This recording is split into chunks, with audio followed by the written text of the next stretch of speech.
আজ বিকেলের রান্নাবান্না শাশুড়ি মায়ের পছন্দের আমি কি রান্না করলাম সেগুলোই কিন্তু আজ আপনাদের সাথে শেয়ার করব। সো হ্যালো এভরিওয়ান, আসসালামু আলাইকুম। কেমন আছেন সবাই? এই যে ডালটা দেখছেন সিমের বীজের ডাল, এটা কিন্তু আমার শাশুড়ি মায়ের খুবই পছন্দের।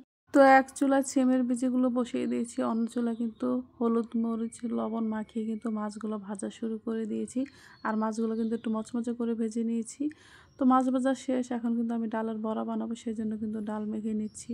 আর এই তো এখন গরম তেলে দিয়ে দিচ্ছি। আর এখানে কিন্তু খুব অল্প তেল দিয়েছি, যেহেতু আজকে আমি বড়া বানাবো। শাশুড়ি মা পেঁয়াজও একদমই খেতে পারেন না, আর উনি পছন্দও করেন না। তো ওনার জন্য একটু আমি নরম নরম করে একটু বড়াটা কিন্তু ভেজে নেব, একদম লাল করব না, কারণ লাল হলে শক্ত হয়ে যায়, উনি সেটা পছন্দ করেন না। তো আমি একটু সময় নিয়ে এগুলো কিন্তু একটু অল্প আছে কিন্তু একটু ভালোভাবে ভেজে নিচ্ছি, যাতে ভিতর পর্যন্ত একদম সিদ্ধ হয়ে যায়। আর এই তো এই পর্যায়ে কিন্তু আমি এখন এগুলো সবগুলো কিন্তু উঠিয়ে নিব। আর দেখেই বুঝতে পারছেন এটা কিন্তু একদমই মচমচা হয়নি। তো এখন ছোলা বুট রান্না করব। ছোলা বুট রান্না করার জন্য কিন্তু অনেক পরিমাণ পেঁয়াজ দিয়েছি আমি এখানে 1 কাপ পরিমাণ। আর কয়েকটা কাঁচামরিচ ফালি করে দিয়েছি, 1 চামচ রসুন বাটা, 1/2 চামচ আদা বাটা দিয়ে মশলাটাকে এখন কিছুক্ষণ তেলের সাথে কিন্তু একটু কষিয়ে নিব। তো এখন এই তো দিয়ে দিচ্ছি হলুদের গুঁড়া, সামান্য পরিমাণে হলুদের গুঁড়া দিয়ে এখন আমি এই তো সিদ্ধ করা আলুগুলো কিন্তু দিয়ে দিয়েছি। আর এই তো 1 কাপ পরিমাণ পানি দিয়ে দিয়েছি। আর এই তো এখন দিয়ে দিচ্ছি জিরা ধনিয়ার গুঁড়া আর একটু টেস্টি সল্ট 1/2 চামচের মতো, আর স্বাদ মতো কিন্তু লবণ দিয়ে দিচ্ছি।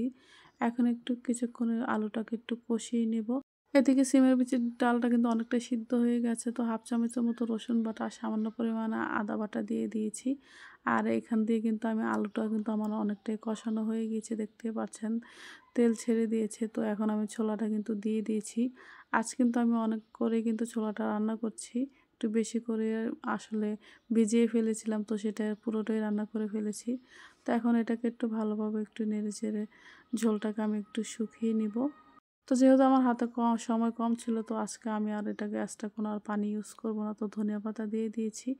আর এখানে আমি মাছের 2টা মাথা ছিল, দেখতে পাচ্ছেন ভাজার সময়, সেগুলো কিন্তু দিয়ে এখন আমি এগুলোকে একটু ভেঙে দিচ্ছি, কারণ ভেঙে দেওয়ার কারণে কিন্তু ডালটা খেতে ভালো লাগবে। আর 3টা আস্ত কাঁচামরিচ দিয়ে দিয়েছি, আর সামান্য একটু গরম মশলা জিরার গুঁড়োও দিয়ে দিয়েছি।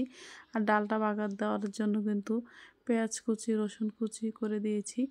তো এটাকে কিন্তু আমি একটু ভালোভাবে লাল লাল করে ভেজে নেব, যেভাবে আমরা ডালটা বাগার দেই সেভাবে ভেজে কিন্তু ডালে কিন্তু দিয়ে দিয়েছি।